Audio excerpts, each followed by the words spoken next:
All right, I caught up with the former Chief Economic Advisor to the Government of India, Dr. K.V. Subramanian, to try and separate the politics, the surround sound, and talk about hard numbers. This is his expert take. All right, so it's white paper versus black paper. The BJP and the NDA putting out a record of 10 years of the UPA government. The Congress party today also putting out what it claims is a record of the NDA government. Let's leave the politics aside. Let's talk about hard numbers. Let's talk about the macroeconomic picture at the end of 10 years of NDA and how it stood at the end of 10 years of UPA. Joining us now is Mr. K.V. Subramanian. He's a former Chief Economic Advisor to the Government of India. Thank you very much, Mr. Subramanian, for speaking with us. Let's leave the politics aside and just do the hard numbers comparison. The headline that stands out, of course, is the headline GDP number. 10 years of UPA, 2004 to 2014, the average GDP was 6.8%. In the 10 years of the Modi government, 2014 to 24, and despite 2 years of the COVID pandemic, the average was 5.9%. The Congress is claiming average growth in its 10-year period was almost 1% higher than that of the NDA. How would you respond to that? So let me first highlight what to me I think are three critical points in the white paper, and then I'll come to your question. I think the first aspect that I notice is that it's a very data intensive paper, using evidence to throw light on the difference in economic performance. Second, and this relates to your question about growth, I think the white paper does a good job of separating the impact of actual policy, economic policy on growth versus extraneous factors.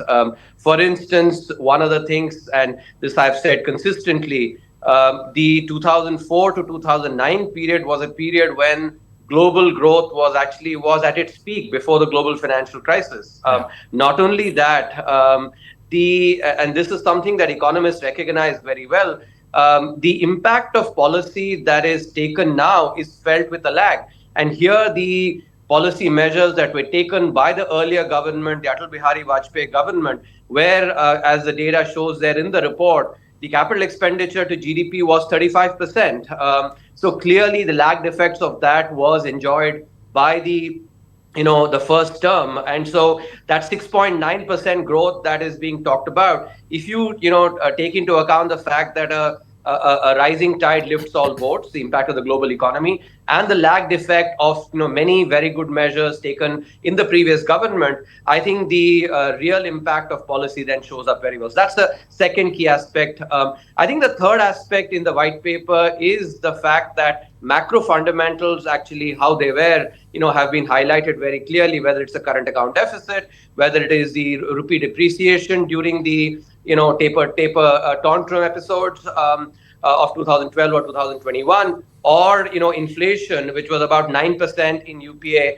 and about 5% in the 2014 to 2024 period. So I think the macro fundamentals actually have been highlighted very clearly. As a last point, I would also say, the response to crises, I think that also comes through very clearly. While initially the Indian economy was not impacted by the global financial crisis, that was used as a reason for fiscal profligacy, which led to the fragile five status. In contrast, the much better response during COVID has actually led to India becoming part of the top five economies. I do want to talk about, you're absolutely right, the inflation, if you look at the political argument from the opposition, they say that inflation is such a big problem under this government. But if you look at hard numbers, inflation under 10 years of UPA average was 8.1%, whereas under the NDA it's under 6%. But on the jobs number, the UPA's black paper says the jobs number, including a high of 6.6% in the NDA government in 21-22, as compared to the average in the UPA for 10 years, is under 3%. How do you respond to that criticism?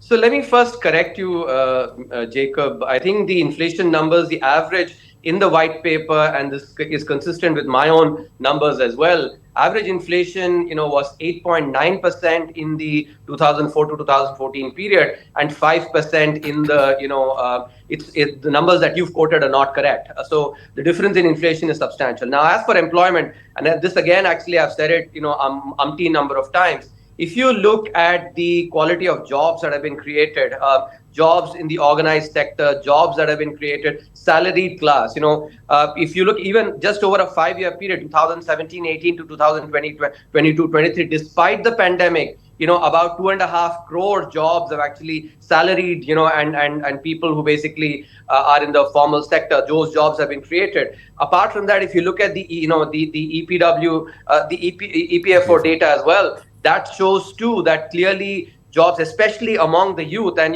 this is something, a very nice article that former chief statistician TCA Anand had written, that employment creation in the youth, essentially the 18 to 25, about 3.5 crore jobs have been created there, where the population increase there is only 1.4 crores. So I think clearly, if you look, open the hood and start looking at numbers using the reliable PLFS data, I think the numbers again speak for themselves. As I've said before, don't use the CMI data, whether the news is good or bad on the employment front, because it's completely unreliable. I reckon that a lot of the incorrect narratives on employment come using the CMI data. All right, Mr. K.V. Subramanian, we'll leave it at that. Thank you very much for joining us and putting into perspective for our viewers how the hard numbers stack up both during UPA and NDA eras. Thank you.